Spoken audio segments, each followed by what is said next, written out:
Registros de uma tragédia.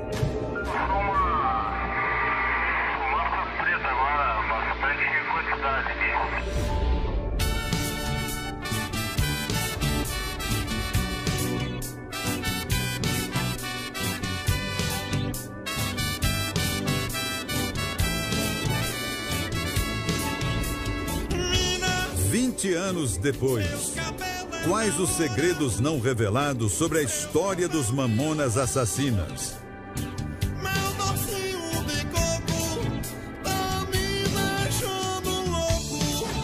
A namorada grávida de um dos integrantes. O pessoal fala que ele teria tido um filho, que o filho dele teria nascido depois do acidente. Realmente nasceu esse filho? O avião reserva.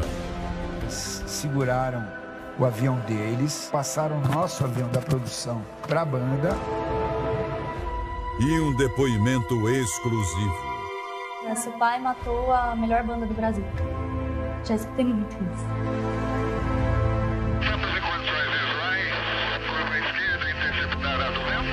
O Câmera Record teve acesso à íntegra do último voo. O material foi registrado pelo CENIPA, o Centro de Investigação e Prevenção de Acidentes Aeronáuticos.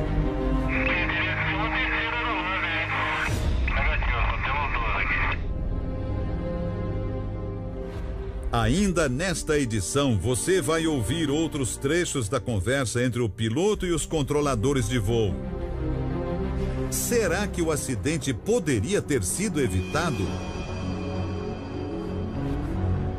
Antes, vamos conhecer outro segredo da banda.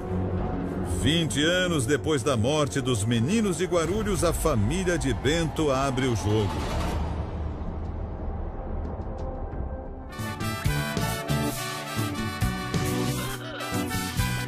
Segredos revelados. O filho de Bento.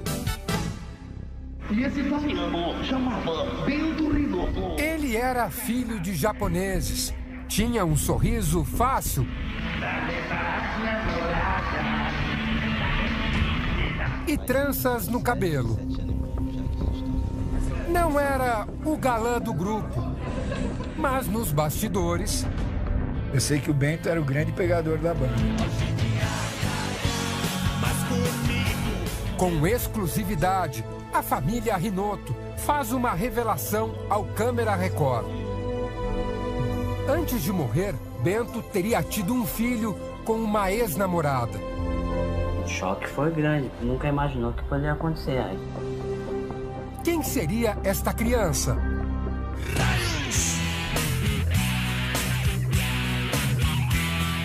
Acordes de guitarra que ficaram conhecidos no país inteiro. Um talento desenvolvido com uma ajuda especial. Dona Toshiko, mãe de Bento, que mal fala português. Mamãe conta que em casa tinha uma guitarra, não muito boa, mas tinha uma guitarra em casa. E ele via mamãe... Guitarra não é violão, né? Não era guitarra, tinha um violão em casa e viu minha mãe tocando algumas músicas japonesas, né? E ele começou a mostrar interesse. Mas antes de decidir pela carreira artística, ele entrou na faculdade de Física. Segundo o irmão, Bento era bem diferente da imagem que os fãs têm até hoje dele. Ele era muito sério. Acho que eu falo que quando ele ingressou na banda, ele representava.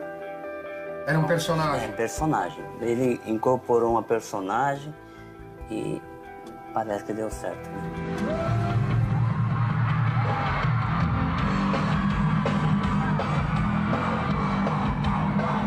E bota certo nisso. O Brasil respondeu de imediato ao talento do grupo. E o assédio veio naturalmente. Eu sei que o Bento era o grande pegador da banda. Isso que eu sei. Era o cara, impressionante. O japonesito ali mandava. Ele era o cara mais assediado. E no meio de tanto assédio, uma revelação inédita. Bento teria tido um filho com uma ex-namorada. Quando Bento morreu, a mãe da criança ainda estaria grávida. Quem confirma a história pela primeira vez em 20 anos é o irmão dele. O pessoal fala que ele teria tido um filho, que o filho dele teria nascido depois do acidente. Realmente nasceu esse filho? Nasceu. Nasceu, mas infelizmente não vingou.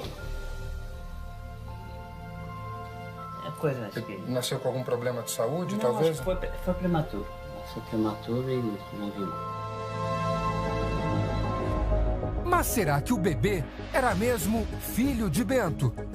A família nunca duvidou. Quando vocês ficaram sabendo, não teve dúvidas de que o filho realmente seria dele? Não. Eu mesmo, na época, não tinha dúvida com relação a isso, não. Ia ser tratado normalmente, como fosse, né, da família. O menino, que se chamaria Alberto, como o pai, teria nascido aos 6 meses de gestação. O choque foi grande, porque também, lógico, da parte... Ele nunca imaginou que poderia acontecer. A esperança era realmente ter perpetuado, né, um filho aí, mas... O choque, lógico, que não precisa nem falar. A tristeza, a comoção foi grande, né?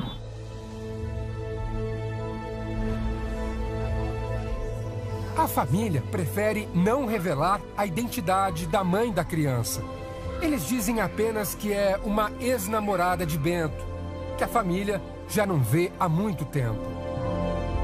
Eu tive contato há algum tempo atrás, mas já faz um bom tempo, mas a amizade continua.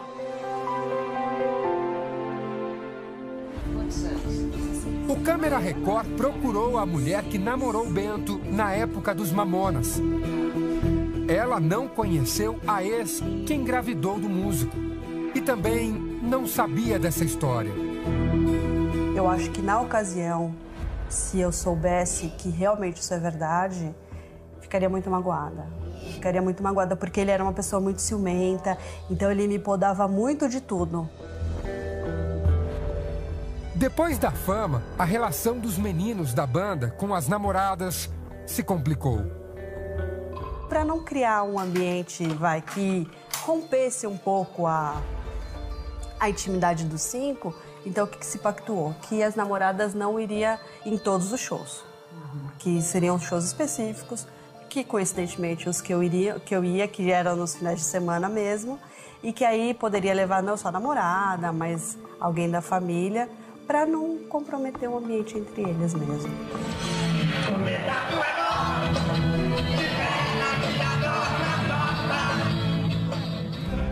Hoje, a mãe, irmãos e sobrinhos do guitarrista se reúnem no apartamento comprado pelo caçula famoso. Era um sonho de Bento, mas ele não teve tempo de morar no imóvel, já que morreu semanas antes da mudança. Como o grande sonho de vida do Bento era ter esse apartamento, a família procurou fazê-lo do jeitinho que ele tanto imaginava. Tudo foi feito aqui como ele pedia? Foi do jeito que ele quis. Acho que ele deve ter visto em algum hotel, ele falou, eu quero assim, o teto? Teto desse jeito, com som. Mas vem cá, eu tô vendo que esse teto aqui é teto bonito, é um teto chique. Era assim que ele queria? É assim. E o chão também é esse desenho. O piso? Com o piso, ela segue exatamente o desenho do teto. Um dos irmãos conta que o caçula era determinado. Ele falava exatamente desse jeito. Com a música eu vou comer, que ia comprar um apartamento para a mãe e o que ele ganhasse dinheiro na música, ele ia investir em imóveis. E exatamente quando ele acho que o primeiro dinheiro que ganhou foi o que ele fez. Comprou um apartamento, aplicou em alguns imóveis. A garra de Bento é a maior lembrança que o irmão carrega. O ser humano tem uma missão e ele cumpriu. Esse orgulho eu tenho. Este quarto seria o do Bento, caso ele tivesse vindo morar aqui. E a família procurou decorá-lo exatamente como se fosse um quartinho dele. Então aqui tem alguns pertences do Bento, fotografias, prêmios que ele recebeu na época. Esse chapéu também aqui, bastante clássico no show dos Mamonas. Agora, tem dois pertences que a família nunca mostrou para ninguém. Que é essa mochila aqui, que foi o senhor que trouxe do local do acidente? Sim. Essa mochila aqui, o Bento havia levado na última viagem, quando ele retornava de Brasília para São Paulo, e estava no avião no momento da queda. Aqui está escrito Bento? É, está escrito Hinoto em japonês. Uma das maiores tragédias da música brasileira. Tem outra pertence aqui, ó, os tênis que o Bento levava também na viagem, que aliás estão bastante destruídos aqui, né, pelo fogo. A mochila até que resistiu ao impacto do fogo, só que os tênis ficaram bastante queimados. Tem um detalhe que aconteceu, é um rasgão aqui no lateral. Dá para imaginar o impacto do acidente. Quando o senhor conseguiu recuperar tanto esses tênis, mochila, esses pertences aqui, poucas coisas que sobraram dele desse dia, o que o senhor sentiu quando viu isso aqui pertinho de novo? Acabou. A sensação é até que acabou. A banda acabou. O irmão de Bento conta que não foi fácil lidar com o trauma.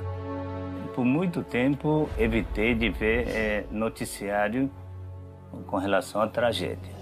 Sempre tentando guardar a imagem alegre que ele se apresentava no palco. Só isso que eu quis guardar, alegria, alegria, alegria. É justamente nessa alegria que Beto, sobrinho do guitarrista, se espelha. Ele não chegou a conhecer o tio, mas divide com ele o amor à música. Você é tão bom quanto ele? Ah, bom não, né? Mas tento.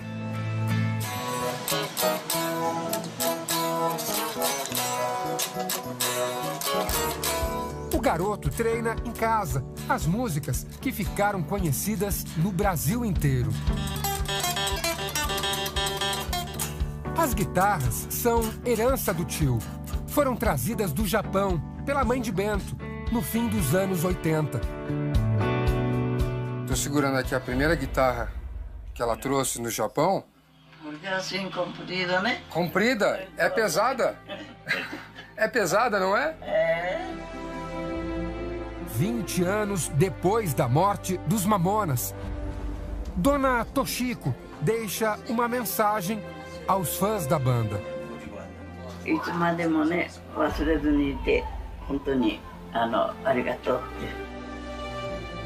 que ela quis dizer é exatamente essa dedicação dos fãs até hoje, já faz 20 anos, ela agradece de coração.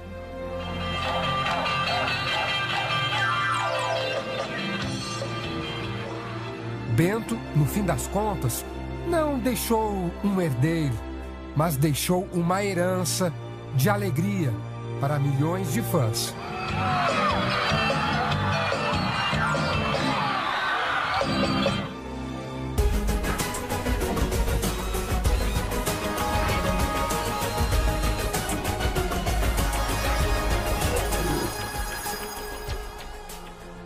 Boa noite. 20 anos depois, a morte dos Mamonas Assassinas, quem poderia imaginar, ainda guarda segredos, como a ex-namorada grávida do guitarrista Bento. Ainda hoje você vai ouvir novos trechos da última viagem da banda. Antes, é hora de falar sobre uma segunda história não revelada nestas 2 décadas. Este é o avião que os Mamonas Assassinas sempre usavam. Modelo West Wind, com capacidade para até 10 pessoas. Um jato executivo que se tornou referência no mundo da aviação. Esta é a aeronave alugada pelo grupo no dia do acidente. um Learjet 25, lançado nos anos 60 e com capacidade para 8 passageiros. Mas por que a banda usou o segundo modelo no dia da tragédia? Quem teria escolhido o avião que caiu na Serra da Cantareira, em São Paulo? Este homem tem a resposta para essas perguntas que ficaram no ar nos últimos 20 anos.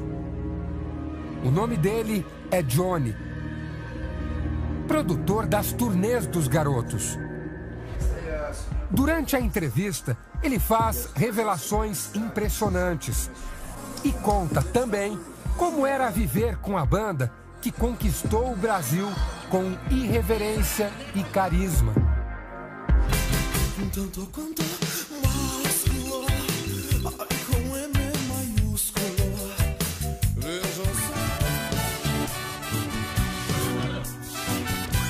Segredos revelados. O avião reserva. Dinho, Júlio, Bento, Sérgio e Samuel. Os meninos de Guarulhos incendiaram o Brasil dos anos 90.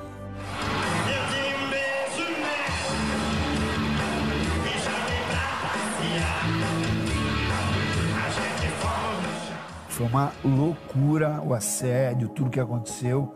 Foram 150 shows, mais ou menos 152 shows, com 1,5 milhão de pessoas. A média foi 10 mil pessoas por show. Uma banda que veio do nada. No primeiro dia já estava... No primeiro dia que a música tocou na rádio já estava em primeiro lugar. Mina, seus cabelos é da hora, seu corpo é o violão. Johnny trabalhou como produtor em quase todos os shows que os Mamonas fizeram.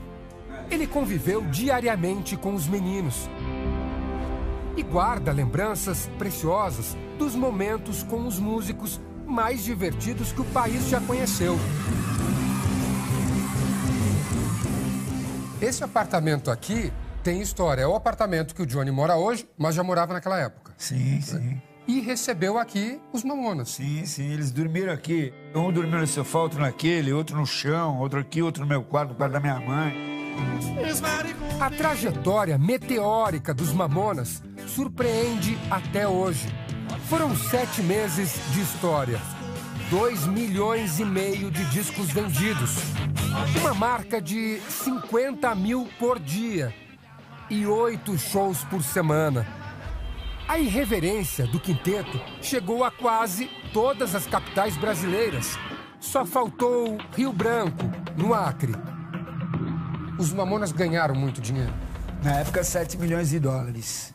1 milhão de dólares para cada um. 2 empresários e 5 da banda. Esse foi o valor. Tudo surgiu no começo dos anos 90, com a banda Utopia.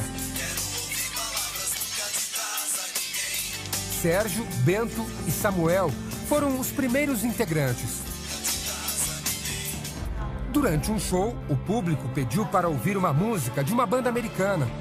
Na plateia, Alexander Alves, o Dinho, se ofereceu para ajudar.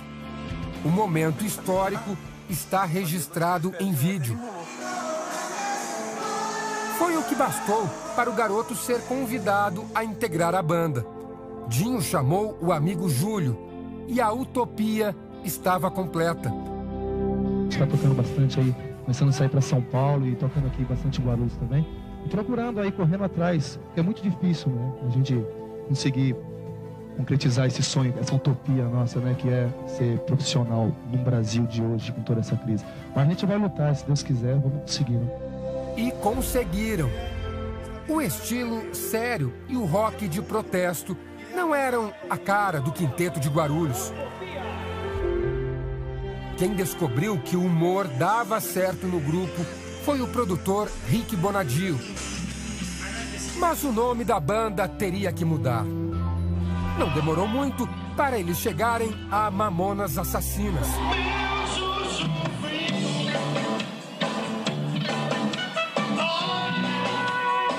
o furacão de Guarulhos varreu os palcos de todo o Brasil. –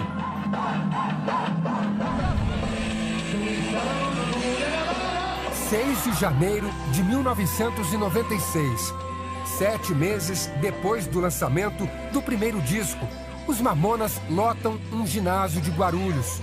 E Dinho faz um desabafo emocionante.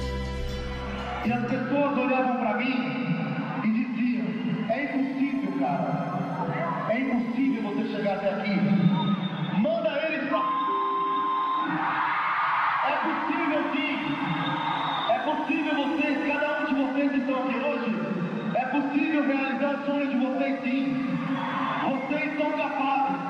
Acreditem em você.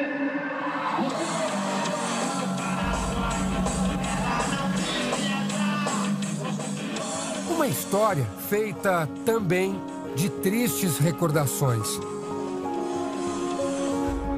Pela primeira vez em 20 anos, o produtor abre o jogo sobre o acidente que tirou a vida dos Mamonas Assassinas.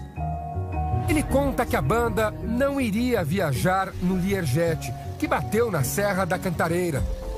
O avião oficial do grupo era bem maior e mais caro.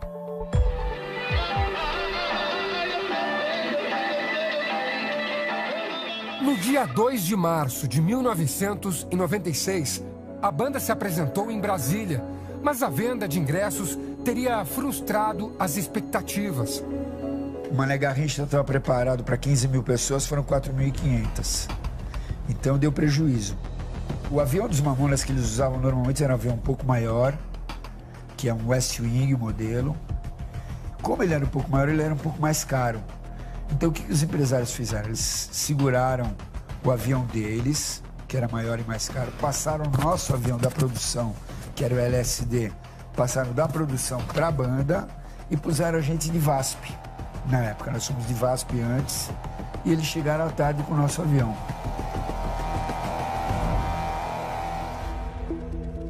Sami era o empresário da banda na época. Ele admite que a troca de avião ocorreu, mas segundo ele, sem risco algum para a segurança da banda. Você acha que tem lógica eu pegar a banda, o maior sucesso do país, trocar a banda de avião, quer dizer, arriscar a banda, como ele está falando, que é uma banda que dá lucro para a empresa, para todo mundo? Ele negou que o show em Brasília tenha dado prejuízo. Negou também que a troca da aeronave tenha sido por economia, apesar de confirmar que a mudança gerou sim um custo menor. E se fosse um show de 40 mil pessoas, ou de 10 mil pessoas, ou de 5 mil pessoas, independente do número de pessoas, o avião ia ser esse. A aeronave principal ou uma alternativa encontrada pelos empresários, não importa. Segundo as investigações, não foi esse o fato determinante para a trágica viagem dos Mamonas de volta para casa. Nestes 20 anos, o Brasil nunca conseguiu esquecer dos Mamonas Assassinas. Muitos fatos vieram à tona neste período. Uma música inédita. Todo bom gaúcho, eu levanto de manhã. Um relógio perdido na mata. Uma ex-namorada. Esses 20 anos eu trabalhei no meu coração para eu conseguir falar sobre o assunto. Eu precisava refazer a minha vida, né? Então eu me calei por todos esses anos. Mas agora eu acho que eu estou preparada para falar com você. Durante esses 20 anos, a saudade dos Mamonas Assassinas não diminuiu. E a curiosidade por qualquer coisa relacionada à banda só aumentou. Em julho de 2013, uma letra inédita veio à tona. Cai a noite, eu solto a franga. A irmã de Júlio encontrou a composição. E a música terminou gravada na voz de Falcão e da banda Contra as Nuvens. Já nasci com 20 anos, com meu peito cabeludo, Essa música foi composta durante a turnê dos Mamonas, né? E por volta ali de outubro de 1995. E olhando ali, eu li a letra inteirinha, foi uma coisa super emocionante, muito...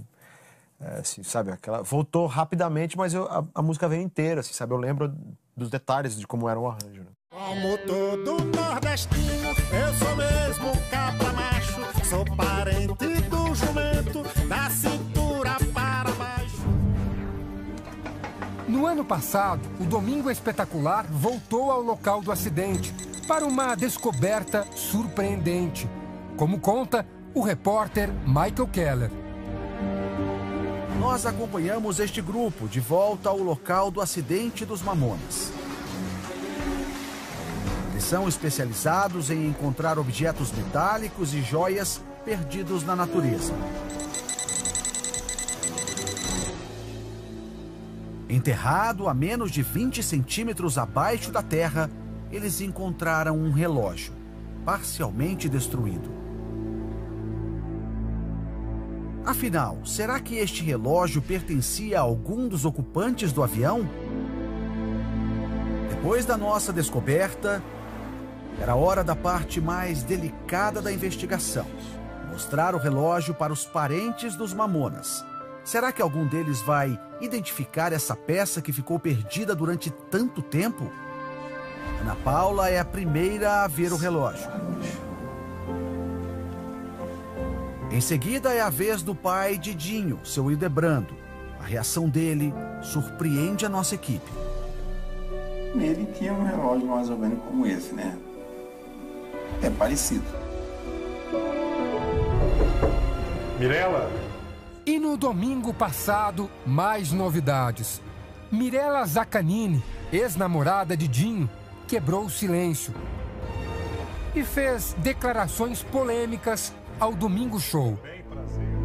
Começou a me tratar diferente e aquilo eu não podia jamais aceitar, porque eu estive com ele no momento em que ele não podia me oferecer nada financeiramente. E eu não queria, eu queria só o amor dele. E o que ele falou? Que ele estava sofrendo uma pressão da gravadora. Que o empresário, da gravadora não, do empresário, que dizia que ele não podia, que ele tinha que abrir mão de uma coisa para ter a outra. Acho que não condiz, né? Não condiz porque eu nem conheci Mirela, eu não sei quem é Mirela, entendeu? Uma coisa particular do Dinho. E eu fui pra rua e eu gritava no meio da rua. Eu gritava porque eu não acreditava. Eu falava, como assim? Eu acabei de sonhar com ele. Ele voltando pra mim. Como que acaba dessa forma? Como? Eu não acreditava. Ela também mostrou fotos, imagens inéditas da banda que conquistou o Brasil. Sou um homem feminino, não fere o meu lado masculino. Acorda, Dia.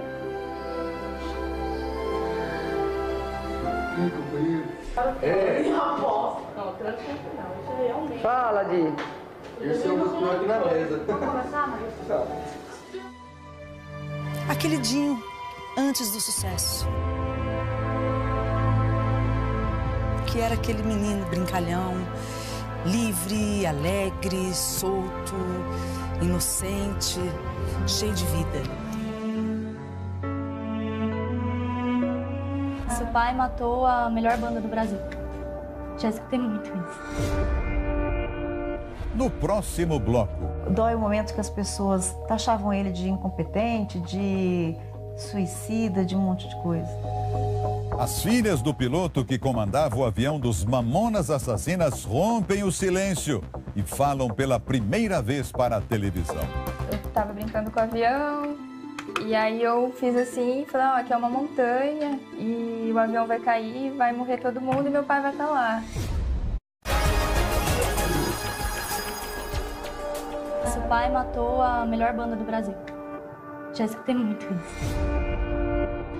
Eu tava brincando com o avião e aí eu fiz assim, falei, ó, aqui é uma montanha e o avião vai cair, vai morrer todo mundo e meu pai vai estar lá. 25 de fevereiro de 2016. Quase 20 anos depois, é hora de entrar novamente naquele voo. O Câmera Record conseguiu a íntegra das conversas gravadas naquela noite. São 19 minutos e 37 segundos. Na maior parte do tempo, uma conversa corriqueira de quem certamente não sabia o que estava para acontecer naquela viagem.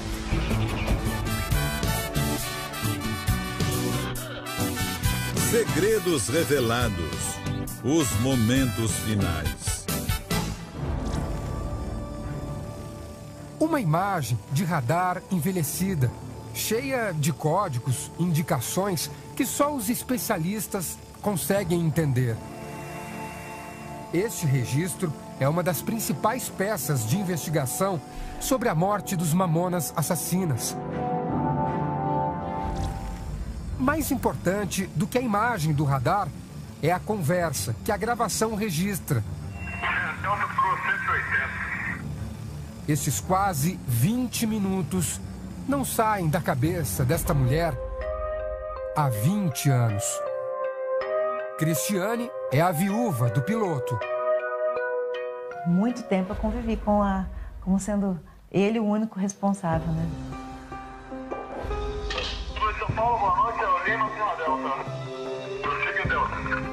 O voo segue normalmente, até que 9 minutos antes do acidente, a torre de comando chama a atenção do piloto para um vento forte. A Delta tem condições de formar vento? O Marcelo está derivando bastante para a esquerda, ok? Vai interceptar agora próximo ao marcador esquerdo. Agora o momento mais crítico. Faltam 10 quilômetros para o pouso. O piloto avisa que algo deu errado. Serra Delta remetendo, senhor. Cliente Lima, Serra Delta. Chame o controle 119,8. Afirmativo. Na possibilidade, estamos em condições de slide, curva à esquerda, interceptar a do vento? Afirmativo. Na linguagem da aviação, arremeter é um procedimento normal e significa voltar a subir. A torre autoriza a manobra, mas uma orientação faria a história do voo mudar. Pelo padrão no aeroporto de Guarulhos, o piloto teria que subir fazendo uma curva à direita. Em vez de virar à direita, Jorge Martins fez a curva para a esquerda e se chocou com a Serra da Cantareira.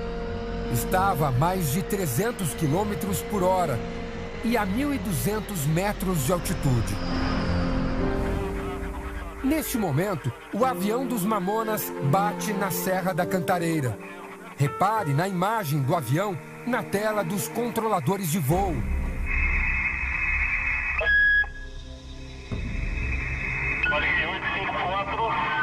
O avião desaparece. O controlador chama diversas vezes pela aeronave dos Mamonas, mas o piloto não responde mais.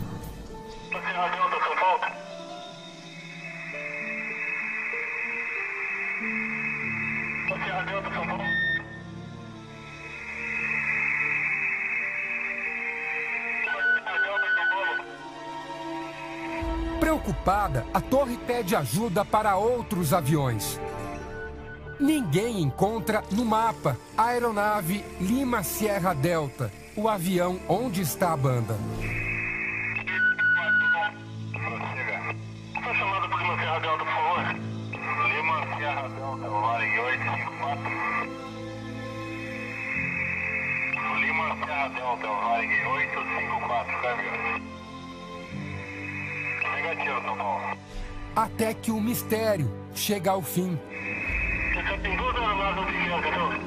Afirmativa, duas à esquerda, posição 11 horas e posição 8 horas. Teria que ser uma terceira aeronave, hein? Negativo, só temos duas aqui. Um outro piloto que sobrevoa a região avista o acidente. O 854 passou uma fumaça preta agora. agora, passa frente de quantidade aqui. Isso, passou uma fumaça preta com ele? Positivo.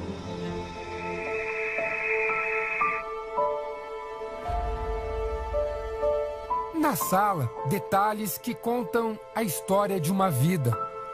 Aeronaves em miniatura denunciam a paixão pela aviação.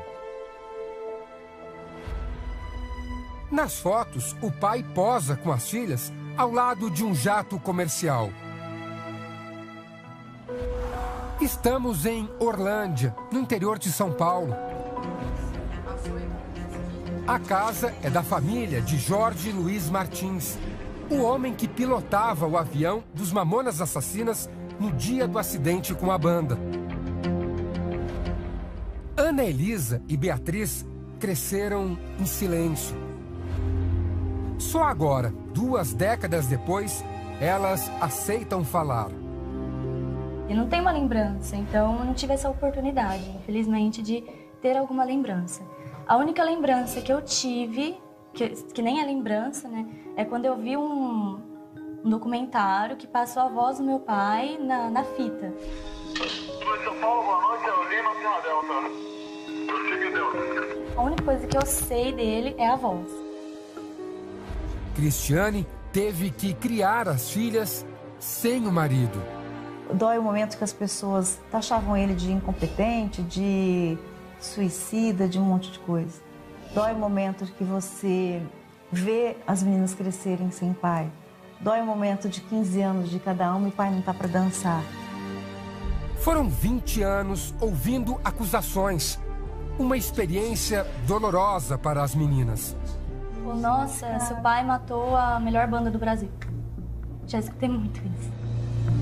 Eles não sabem da dor, né? Não. E como é que é essa dor para uma criança que não conseguiu conviver com o pai? Como é que você descreve isso? Não tem o que descrever.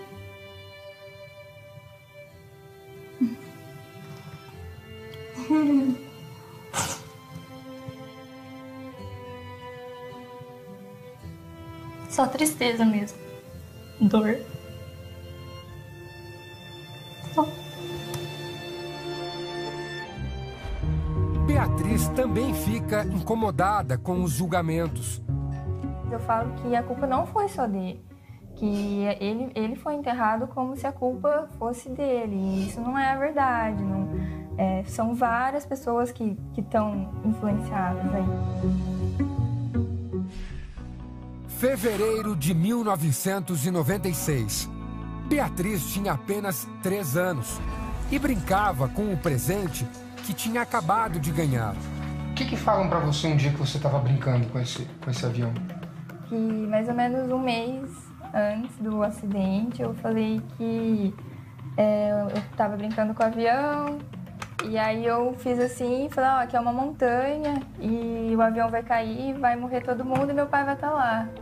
Falam que eu falei isso. A garota não acredita que tenha sido simples coincidência. Conforme foi na minha vida, várias vezes eu meio que previa as coisas e acontecia, então... Você acha que você sentiu ali, previu isso? Acho que sim, né? No dia do acidente, Júlio, o tecladista dos Mamonas, foi ao cabeleireiro e teve uma espécie de pressentimento. Boa viagem. Sexta-noite eu sonhei com um negócio assim, parecia que o avião caía, não sei. Neste outro vídeo, Dinho faz piada com um dos aviões que o grupo usaria em uma viagem. Nós estamos indo buscar o teco-teco que nós alugou, ele vai cair. Enquanto tentam entender o destino do pai, as filhas do piloto do Learjet, que levou os Mamonas, dividem o orgulho pela mãe. Ela foi a heroína. Assim, ela na família foi muito mais do que mãe.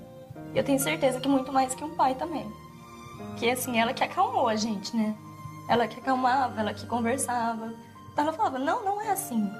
Não é assim, a gente tem prova que não é isso. Seu pai era bom. Depois do acidente que tirou a vida do marido, Cristiane resolveu agir. Entrou na faculdade de Direito para provar que Jorge não foi o único culpado pela queda do Learjet.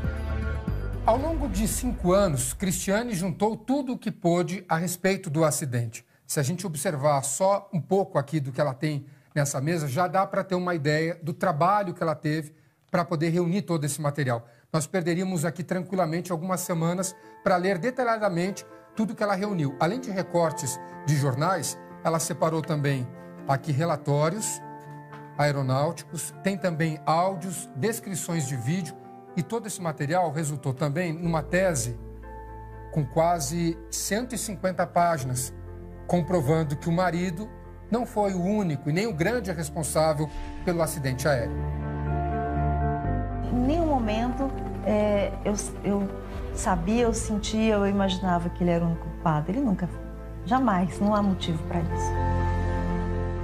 A mulher que assumiu a batalha para preservar a memória do marido se lembra do pior dia de sua vida. O Jorge já estava vindo embora, a empresa chamou ele e falou que ele tinha que fazer aquele voo naquele dia. E aí eu sabia, e ele foi fazer esse voo fora da escala. Então, a escala dele tinha terminado de manhã.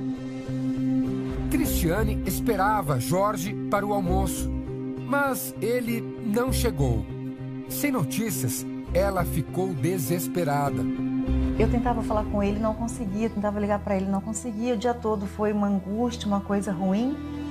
À noite eles ligaram na casa dos meus pais para avisar que a aeronave tinha desaparecido da tela de radar.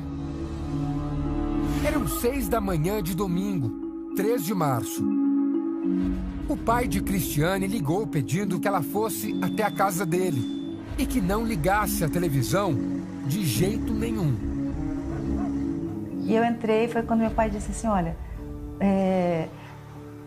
ontem à noite, depois das 11h30, não sei que horário, ligaram aqui e disseram que o avião, a aeronave do Jorge, saiu perdeu contato com a torre, mas eles estão bem.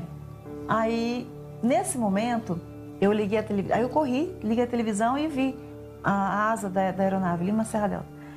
Aí, naquela hora, eu desesperei, porque eu sabia que naquela hora não tinha mais nenhum sobrevivente. Hoje, a mãe de Beatriz e Anelisa se lembra da última mensagem do marido. A única coisa que me chamou a atenção foi que ele disse assim, cuida das meninas, porque se acontecer alguma coisa com elas, eu não te perdoo nunca. Os 5 integrantes do Mamonas, o piloto, o copiloto, o segurança da banda e o ajudante de palco morreram na hora. Este bombeiro que participou das buscas pelos corpos relatou o que viu. Incrível, né? Mas coisa feia, entendeu? Nunca tinha visto até agora. E destroços, né, do avião, pedaços, né? Infelizmente, né? A gente viu, mas tem que falar, pedaços de pessoas. Um relatório da aeronáutica concluiu que Jorge Martins cometeu 5 falhas. Estava desalinhado em relação à pista na hora da aterrissagem. Voava 2 vezes mais rápido e 5 vezes mais alto do que deveria. Não baixou os flaps e o trem de pouso e fez a curva final para a direção oposta. O comandante Décio Corrêa chama a atenção para outro ponto que pode ter sido crucial para a queda do Learjet. Os tripulantes já estavam há 14 horas e meia, quase 15 horas, com carga, a carga horária. Eles estavam com excesso de cansaço, os reflexos estavam lentos. Mas, de acordo com o relatório da aeronáutica, outro motivo pode ter contribuído para a fatalidade. A trajetória desenvolvida pela aeronave coincide com o sobrevoo da área em que se encontra a residência do vocalista do grupo. Esta teria sido uma interferência consentida. Segundo o que está no relatório, um dos integrantes morava ali à esquerda, exatamente na proa que ele vem vindo. Há uma insinuação que haveria um dos integrantes do conjunto na cabine, mostrando, ali é minha casa, eu moro ali, etc, etc. Você vai dizer que isso não acontece? Acontece. Acontece. Hoje, depois da análise das conversas durante o voo, sabe-se que não houve apenas um culpado pela queda do Learjet. Em todos os momentos, a torre estava ciente do que estava acontecendo. E ela tinha o dever de que, se houvesse algum problema, ela estava alertando para que algo não acontecesse. Depois do acidente, Cristiane recebeu um telefonema de um dos controladores do voo. Era um pedido de desculpas. Ele entrou em contato comigo e com a família dos meninos também, pedindo perdão pelo que tinha acontecido, mas ele estava em fase terminal de câncer, alguma coisa assim. A fascinação dos meninos por aviões aparece em muitos vídeos caseiros feitos com a banda. Dinho era o primeiro a começar as brincadeiras. Não bebam, não respiram, não levantem, não olhem para mim, calem a boca, fiquem quietos. Neste outro trecho, eles se divertem durante um voo. Filmam a cabine de comando e Dinho aparece pilotando a aeronave. Isso aqui faz como se fosse a terra. A viúva do piloto diz ter sofrido com acusações de que o marido teria sido o grande culpado pela tragédia. E ainda revela, evitou contato com as famílias dos integrantes dos Mamonas Assassinas. Eu procurei me manter o mais distante possível. Por conta de algumas acusações que eles faziam? Por conta de algumas acusações que a família deles, não de todos, né? Mas que a família de um fez contra mim, contra minha família. 20 anos depois, Cristiane demonstra o ressentimento. Ela se refere ao pai do vocalista Dinho. Ele teria feito fortes acusações contra o piloto do Learjet. É mais fácil você imputar a culpa a alguém que não está aqui para se defender do que você reunir provas e provar que aquele que está sendo imputado não tenha a total responsabilidade sobre aquele evento. Nós conversamos com Hildebrando. Ele nega que tenha culpado o piloto pelo acidente. Eu sempre disse que a família do piloto teria que ser respeitada igual a família de qualquer um outro. Uma história jamais esquecida pelos milhares de fãs de uma das bandas mais famosas do Brasil.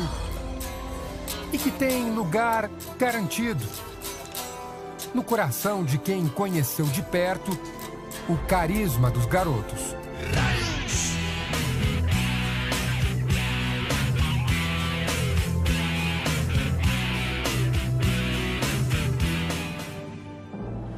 O Câmera Record de hoje fica por aqui. Você pode rever a íntegra deste programa no R7 Play. Fique agora com o Repórter Record Investigação.